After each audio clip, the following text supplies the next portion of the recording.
The American historian Howard Zinn wrote, "If those in charge of our society, politicians, corporate executives, and owners of press and television, can dominate our ideas, they will be secure in their power. They will not need soldiers patrolling the streets. We will control ourselves."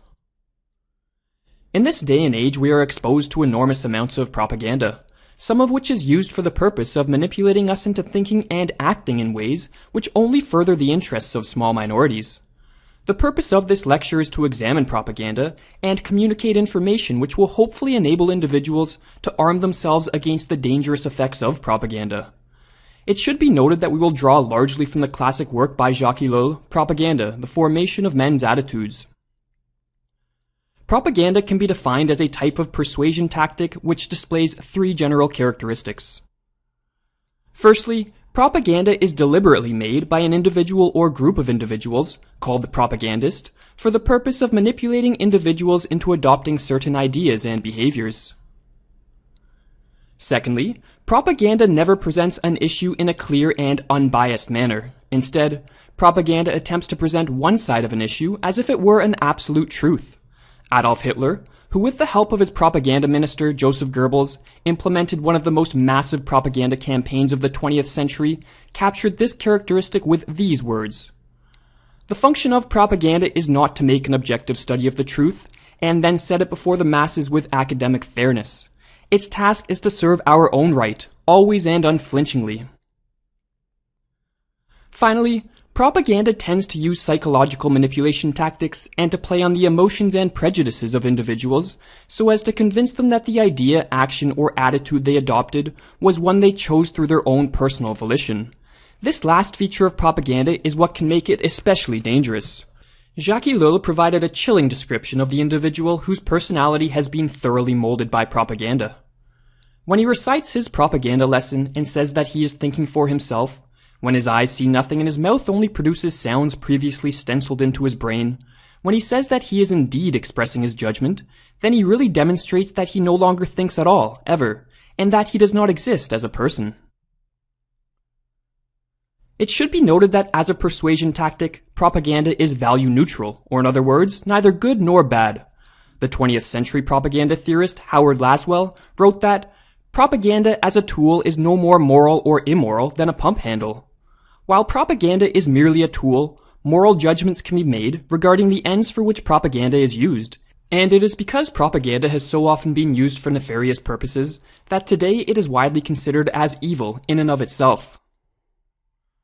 Propaganda, according to Philip Taylor, author of Munitions of the Mind, can be distinguished from education in that while propaganda tells people what to think, education teaches people how to think. However, as educational systems have long been used as vehicles to disseminate propaganda, the distinction between education and propaganda is often blurry. As a persuasion tactic, propaganda in one form or another has been used for virtually the entire course of human history. Yet the word propaganda was first used in 1622. In that year, Pope Gregory XV established the Congregation for the Propagation of the Faith. The main function of the congregation was to defend the doctrines of Catholicism against challenges arising from the Protestant Reformation. The early 20th century is usually identified as an important turning point in the history of propaganda, as it was during this period that so-called modern propaganda emerged. What differentiates modern propaganda from all earlier forms of propaganda is the use of mass media, such as radio and television, as a medium to disseminate propaganda. Britain and the United States were the first countries to utilize mass media in this manner, and thus the countries where modern propaganda originated. The utilization of mass media allowed propagandists to reach audiences on a scale never before imagined. The American George Creel, author of the book How We Advertised America, is considered one of the forefathers of modern propaganda. Creel was a friend of Woodrow Wilson, who was the president during America's entry into World War I. Wilson called on George Creel to organize a committee which came to be known as the Committee on Public Information, or the Creel Commission, whose purpose was to create propaganda in order to transform the attitude of the American population into one of war-hungry patriotic excitement. As Noam Chomsky explained, such a propaganda campaign was highly successful. The Creel Commission succeeded within 6 months in turning a pacifist population into a hysterical warmongering population which wanted to destroy everything German, tear the Germans limb from limb, go to war and save the world. Britain also made extensive use of propaganda during World War I, and Hitler, who once famously stated, "Propaganda, propaganda, propaganda, all that matters is propaganda," was intrigued by the success of the Allied war propaganda. Explaining the effect such propaganda had on him, Hitler wrote, "But it was not until the war that it became evident what immense results can be obtained by a correct application of propaganda. Here again, unfortunately, all our study had to be done on the enemy side, for the activity on our side was modest, to say the least. For what we failed to do, the enemy did with amazing skill and really brilliant calculation. I myself learned enormously from this enemy war propaganda." One of the most prevalent types of propaganda, and the type which will concern us for the remainder of the lecture, is political propaganda. Political propaganda is propaganda used by a government, state, or political party for the purpose of altering the ideas and behavior of individuals in order to achieve certain political or economic ends. All political propaganda is vertical propaganda, in the sense that it is made by a propagandist who creates and implements propaganda while standing over and above the ignorant population. Classic propaganda, as one usually thinks of it, is a vertical propaganda, in the sense that it is made by a leader, a technician, a political or religious head, who acts from the superior position of his authority and seeks to influence the crowd below. Such propaganda comes from above. It is conceived in the secret recesses of political enclaves. It uses all technical methods of centralized mass communication. It envelops a mass of individuals, but those who practice it are on the outside. People often assume that political propaganda mainly consists of lies, fabrications, and extreme distortions of reality. Hitler is famous for claiming the bigger the lie, the more likely it will be believed, while Arthur Ponsonby, the author of the book Falsehood in Wartime, once wrote, "When war is declared, truth is the first victim." Yet, as Ellul pointed out, although political propaganda sometimes consists of big lies, modern political propagandists more often than not are committed to the use of true facts. In other words, true facts are chosen and presented to the public, yet only for the purpose of supporting and substantiating false and distorted interpretations of events. The reasoning behind this tactic is that if one questions the interpretation put forth by the propagandist can provide evidence that the facts they presented were true, and therefore fool the public into thinking that their interpretations must also be true. Propaganda is necessarily false when it interprets and colors facts and imputes meaning to them.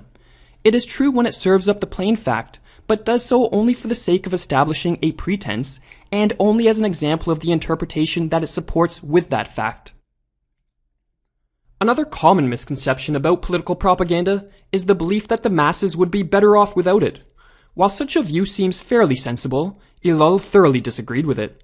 Rather, Ellul believed that political propaganda imposes meaning and intelligibility on the often chaotic course of world events. While individuals of centuries past would often look to the church to provide such explanations, now more often than not, people look to politicians. And it is political propagandists who impose order and coherence on history through the creation of stories which place the state in an almost deified position.